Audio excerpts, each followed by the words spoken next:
what's fascinating to me is our unique abilities to be able to align ourselves with our life's purpose.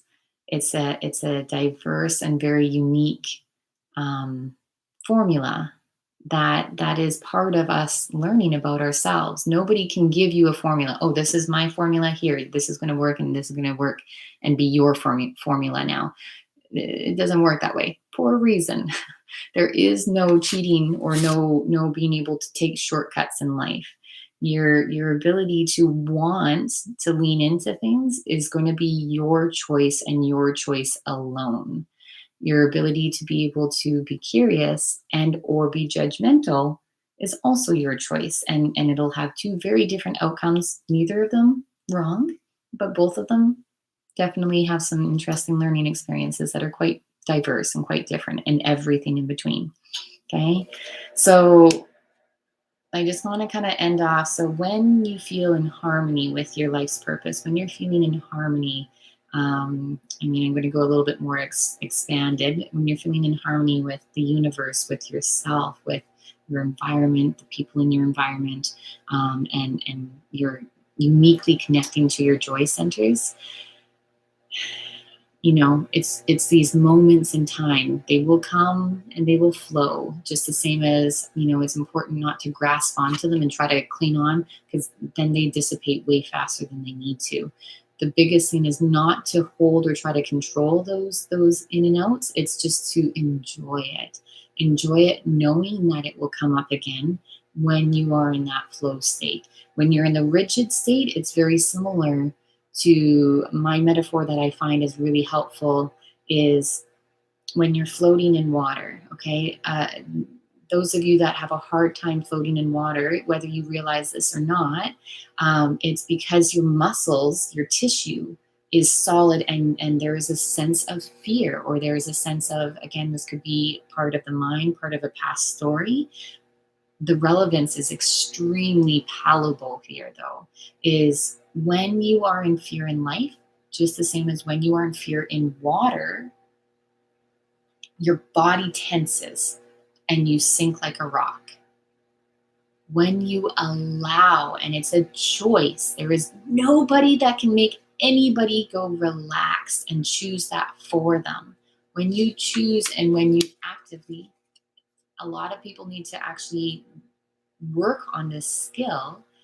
You actively choose to just relax the muscle tissue, relax the nervous system, relax the body. You'll float. And you'll float in your own unique way, and you'll have sensations of fluidity. Even the water, it is supportive. It's the same thing as the energetic field of the universe. And that field itself holds and cradles us. It also has the ability to, again, when we're in fear, sink us and feel very overwhelming, just the same as if you were to sink under the water down to the bottom of the pool. Think of those same sensations. How would you feel? Your needs would not be feeling like you are getting met. One of the very first things that comes to mind is oxygen.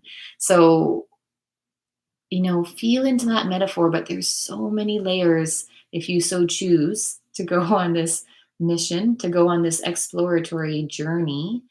And when you surrender, this beautiful word of surrender, which,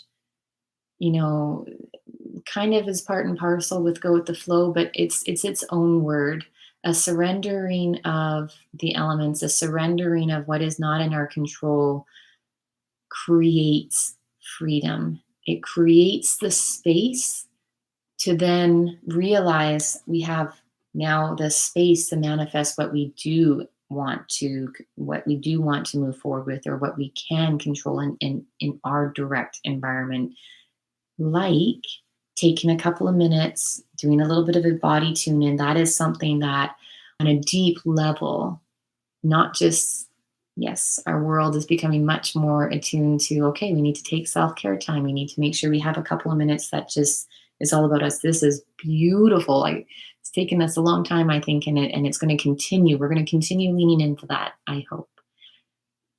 But it's that surrender that surrender to the elements, to outside forces, to other people and their expectations, to society and what it again wants or feels like you want or feels like you should want. And again, that should is being represented as kind of an enforcement. Okay, there's lots of different variations of how a should word is used. You know, these aren't necessarily what is going to allow us to elevate out of that free flow emotional state. Those things are going to keep us stuck and keep us in fear, and that is not necessarily working for our collective benefit. Whenever I try to make a choice that I feel is hmm, making me feel like just horrible, like there's no other way, I can't think of a better descriptive word. When there tends to be an environment or things happening around me that is just making me feel horrible, I am human. It does not mean that I am above getting angry or getting upset. And I know for my own self, when I am feeling like I'm being caged, my ability to break and want to just break free and do anything I can possibly do to make that happen is going to be there. And I know that that is again part of being human. That is part of this experience as well.